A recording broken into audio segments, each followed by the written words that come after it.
बाख्रालाई घाँस पनि दिए मेरो हात पनि काट्यो फुल भन्छ यो फुली सर्दैछ मेरोमा यो बिहाको मुनिको काम चाहिँ प्याज रोप्ने अस्ति सारेको फुलहरू चाहिँ यतिको भएको छ खरायो नि यो भित्र छ सार्नु पर्नेछ आज चाहिँ सार्दिन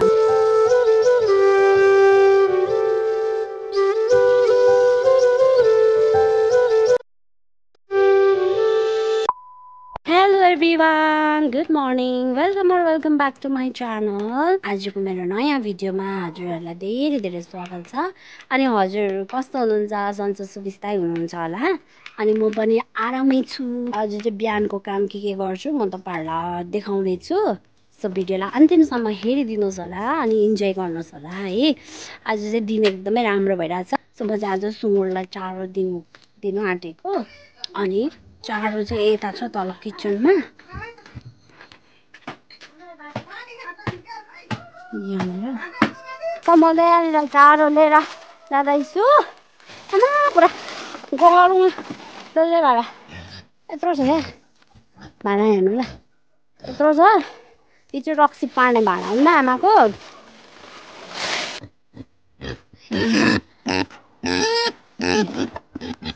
हो अब यसलाई चाहिँ यहाँनिर राखिदिने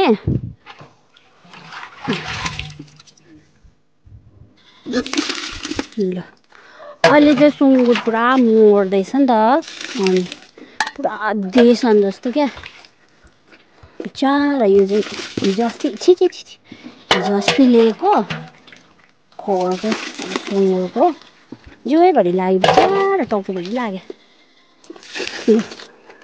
मेरो बाख्रा पनि कराएको कराएछ बाख्रालाई चाहिँ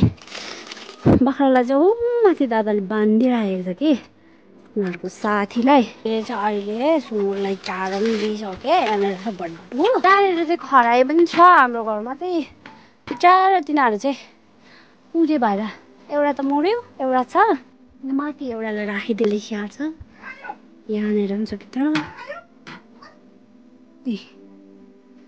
खरायो पनि यो भित्र छ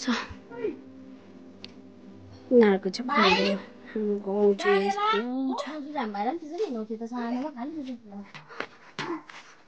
बसिरहेको रहेछ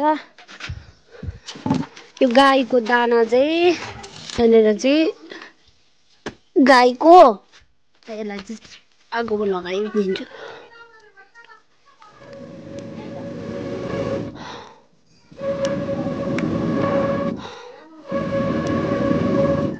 मैले चाहिँ यसमा चाहिँ आगो पनि लगाइदिएँ हो दाउरा छ दाउरा पनि लगाइदिन्छु है पाक्दैछ गाईको खोले पनि त गाई रे यो चाहिँ यहाँनिर छ 10:30 भएछ म चाहिँ अब चाहिँ बाख्रालाई घाँस लगाउँछु है पुरा यहाँ माथि बाख्रा पनि हेर्नु जान्छु बोजूले चाहिँ यहाँनिर नानी कस्तो कालो आएको बोजूले चाहिँ नानीको छाला गरिदिइरहनु भएको छ नाता नातिनी हेरिरहेछ म चाहिँ बाख्रा हेर्छु बाख्राको आएर चाहिँ बोल्नु भयो नै अगाएछ हिजो अस्ति बिहाको मुनि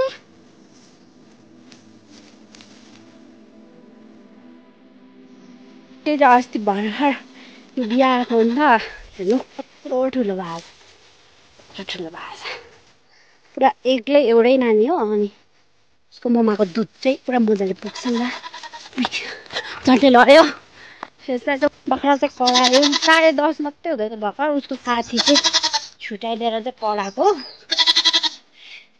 फेरि भाइलाई पनि खुवाउँछ होला हौ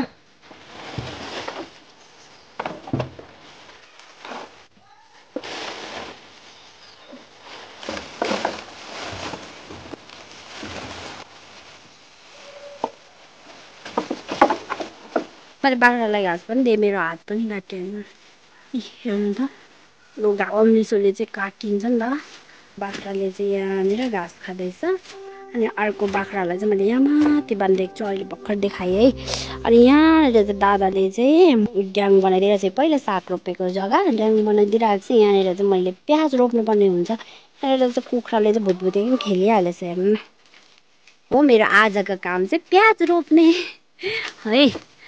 हेर्नु न खुन निस्केर 200 रुपियाँको रोपेको 200 रुपियाँको चाहिँ यत्रो यत्रो गेडा मात्रै फलेको थियो। अब योपालि चाहिँ लेट्स सी कति फल्छ है। यो खालको यो फुललाई के फुल भन्छ यो फुल सर्दैछ मेरोमा यो फुल यो चाहिँ फुलिसक्दैछ यिनीहरू फुल्दैछ अनि यो फुल चाहिँ यसरी फुलिरहेको छ हो। ए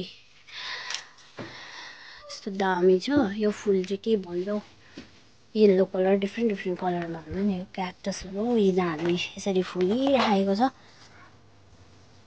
यस्तो भएर फुलिरहेछ फुलहरू ड्याम्मै कति लट्किरहेछ फुलिरहेछ। यो के खालको फुल हो यो यसलाई के भन्छ इन्डोर राख्दा पनि मैले अस्ति सारेको फुलहरू चाहिँ यतिको भएको छ है। यो चाहिँ इन्डोर राख्दा पनि हुने फुलहरू हो। यो चाहिँ त्यस्तो अलिअलि कति फुलेको फुलहरू चाहिँ फुलेको छ कति नफुलेकोहरू चाहिँ यिनीहरू चाहिँ निकालेर चाहिँ है फुल चाहिँ मैले सार्नुपर्ने पनि छ आजको काम चाहिँ हो। तर म आज फुल सार्दिनँ किनभने आई डोन्ट ह्याभ टाइम। फुल पनि सार्नुपर्ने छ आज चाहिँ सार्दिनँ म।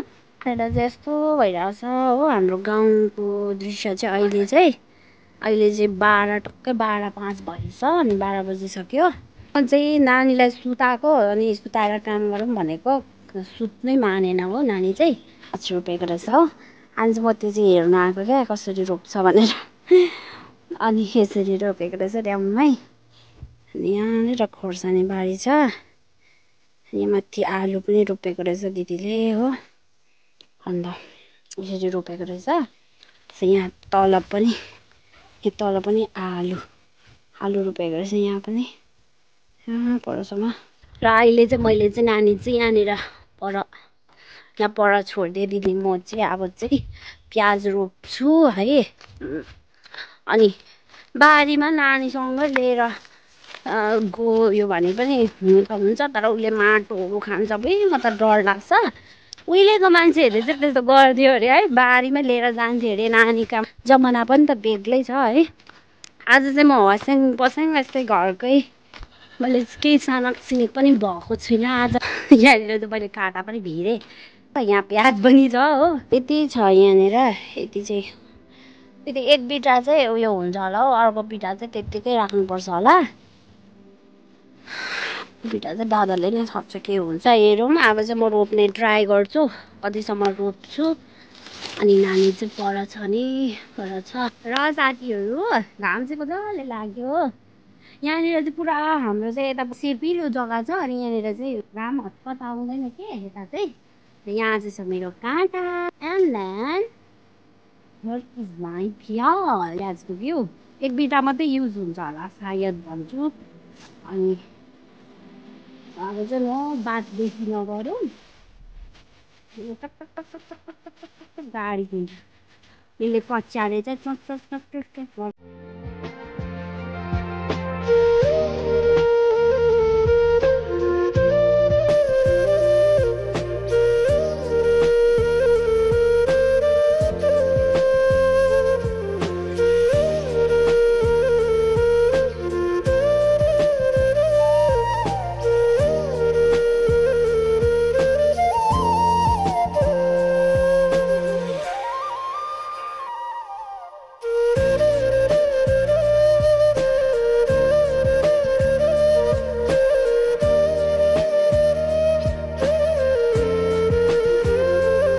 मलाई चाहिँ ड्याङ खोज्न आएन मलाई चाहिँ आउँदैन यो काम गरेको छैन होइन यहाँ आएर मात्रै गरेको।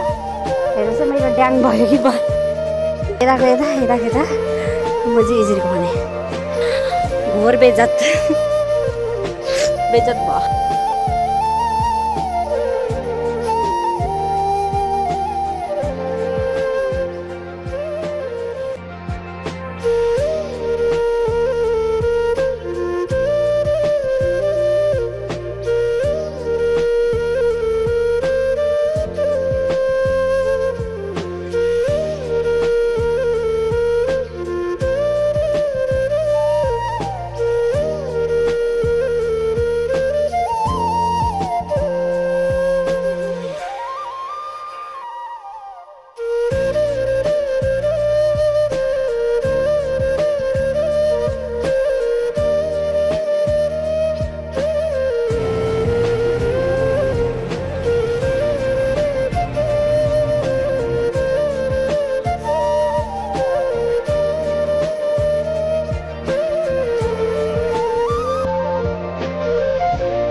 मैले चाहिँ यसरी रोपेँ हो। यहाँ परसम्म भर्खर चाहिँ सक्यो। यसमा चाहिँ पानी पनि लगाइहाल्नुपर्छ, किनभने यसमा पानी लगाएन भने चाहिँ फेरि कुखुराले खोसेर। र अहिले चाहिँ मैले पानी लिएर आएँ, बाल्टीमा पानी। अब यहाँनिर पानी ल्याउँछु, एकदमै गाह्रो। गाइस फाइनली मैले चाहिँ पानी पनि लगाइसकेँ। यहाँ धनै लगाउनुपर्छ फेरि पनि पानी चाहिँ। अहिलेको लागि चाहिँ यति नै। यहाँ डल्लै एक बिटा डल्लै उब्रियो, एक बन्डिल डल्लै उब्रियो। र चाहिँ म नानीलाई पनि खाजा खुवाउँछु, म पनि खाजा खान्छु, बनाउँछु खाजा। नानी परै घरमा छ, परै घरमा बनाउँछु। रोपराप सकेँ। सो अब चाहिँ मेरो भिडियो पनि म आजको भिडियो चाहिँ म यहीँ एन्ड गर्छु होला। धेरै लेन्दी पनि भयो होला अनि बोरिङ पनि भयो होला है। कन्टेन्टै त्यस्तो खासै केही थिएन, त्यही थियो मेरो काम।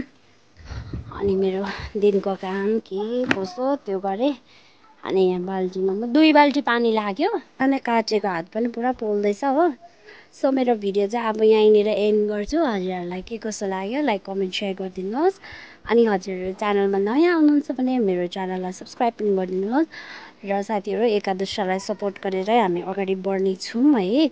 हजुरहरूको साथ सपोर्टको लागि धेरै धेरै धन्यवाद। र अन्तिमसम्म हेरिदिनु भएकोमा हजुरलाई धेरै धेरै धन्यवाद। र thank you so much for watching. Bye bye guys. See you guys in my next video.